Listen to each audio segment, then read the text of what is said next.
मेरे प्यारे देशवासियों, जैसे सेमीकंडक्टर की बात हो, क्रिटिकल मिनरल की बात हो, वैसे ही जिस टेक्नोलॉजी की दिशा में हम जा रहे हैं, दुनिया जा रही है, उसमें एनर्जी का महत्व और बढ़ता चला जा रहा है। अब एनर्जी के बिना भी नई दुनिया को चलाना मुश्किल है और इसलिए हमें चिप हो, एआई हो, डेटा सेंटर हो, हमें बहुत बड़ी मात्रा में बिजली की जरूरत होगी। एनर्जी सिक्योरिटी ये हमारे समय की मांग है और इसलिए हमने पहले से ही उस दिशा में एक के बाद एक मजबूत कदम उठाए हैं। एनर्जी सिक्योरिटी का एक बड़ा माध्यम है परमाणु ऊर्जा, न्यूक्लियर एनर्जी। हमने पार्लियामेंट में शांति एक्ट पास कर करके एक नए लक्ष्य तरफ जाने का रास्ता तय कर लिया है। 2047 तक हम 100 गीगावाट न्यूक्लियर पावर का लक्ष्य लेकर के चल रहे हैं। इसी एक दशक में हम 5 नए न्यूक्लियर रिएक्टर शुरू करने का लक्ष्य लेकर के चल रहे हैं।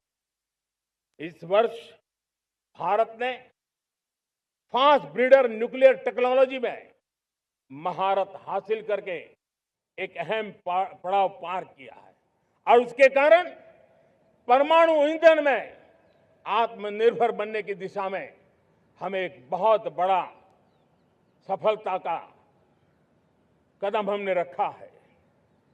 मेरे प्यारे देशवासियों,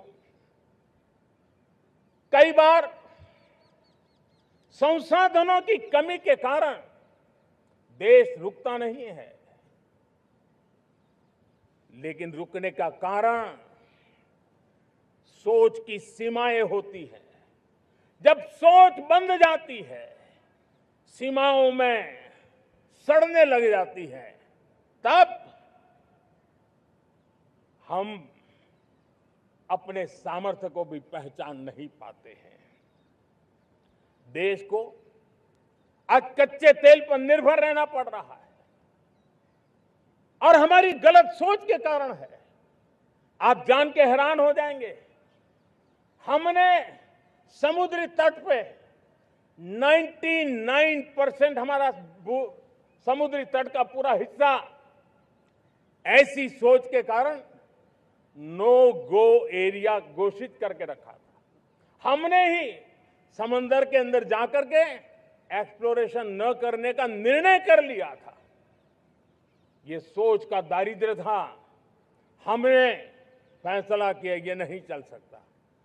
हमने उस 99% को, जो कभी नो गो एरिया हुआ करते थे, हमने उसको गो एहेड एरिया के रूप में खुला कर दिया है और अब हम समुद्र के भीतर भी एक्सप्लोरेशन करने की और नए नए भंडार खोजने की दिशा में हम प्रवृत्त हैं, हम प्रयास कर रहे हैं। हमने पिछले वर्ष उसी दिशा में एक महत्वपूर्ण कदम रखते हुए समुद्र मंथन की घोषणा की थी और पिछले दिनों हमने 85,000 करोड़ रुपए इस काम के लिए आवंटित करके काम को गति देने का निर्णय कर लिया है। मेरे प्यारे देशवासियों, एनर्जी सिक्योरिटी, इसका मैंने कहा कि हमें ऑल्टरनेट स्रोतों की तरफ भी पूरी शक्ति लगाना बहुत जरूरी है और इसलिए ऊर्जा का सही इस्तेमाल बढ़ाते हुए भारत इसी दिशा में आज तेजी से काम कर रहा है। 2014 से पहले, मतलब आज से 12 साल पहले, हमारे देश में सिर्फ 70 शहरों में पाइप से गैस की व्यवस्था थी, पाइप से गैस डिस्ट्रीब्यूशन होता था। 12 साल में इन 70 शहरों को हमने 700 शहरों तक पहुंचा दिया है। ये होती है रफ्तार। ये होता है विस्तार।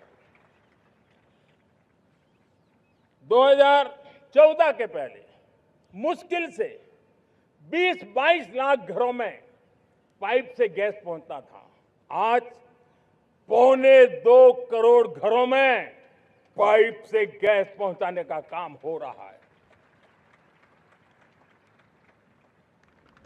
12 वर्ष पहले देश में सोलर एनर्जी की कैपेसिटी सिर्फ 2 गीगावाट थी।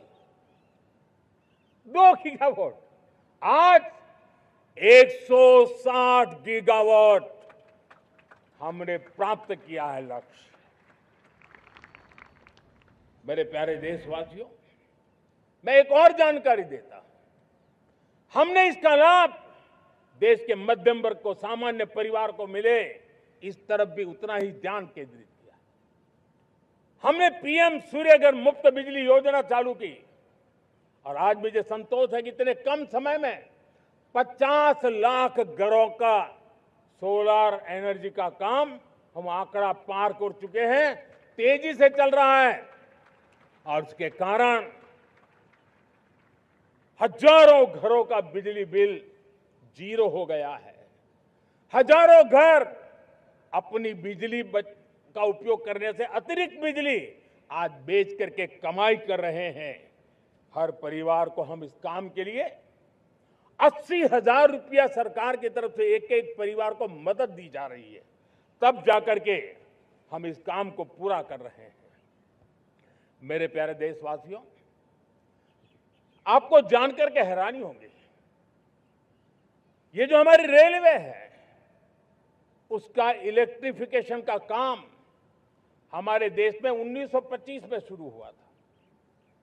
1925 में इलेक्ट्रिफिकेशन का काम शुरू हुआ, लेकिन 90 साल में 1925 से लेकर के 90 साल में सिर्फ 30% रेल का इलेक्ट्रिफिकेशन हुआ था।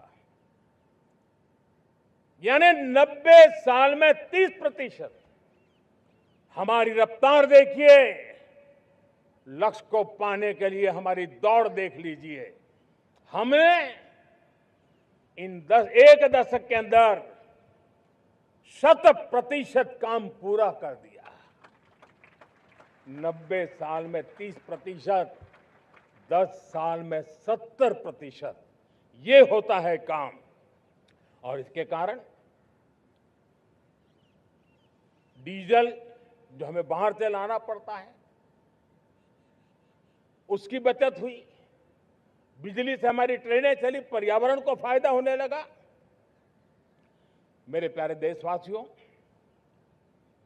हम यहां से नहीं रुके हैं, हम दुनिया के अंदर पीछे रहना नहीं चाहते। पिछले दिनों आपने खबर सुनी होगी, भारत ने ईंधन का एक नया क्षेत्र को भी छू लिया है। देश ने पहली हाइड्रोजन से चलने वाली ट्रेन शुरू कर दी है और मुझे खुशी है, ये सबसे लंबी ट्रेन है और सबसे ताकतवर ट्रेन है और दुनिया में हाइड्रोजन ट्रेन के क्षेत्र में भी भारत ने अपना झंडा गाड़ दिया है।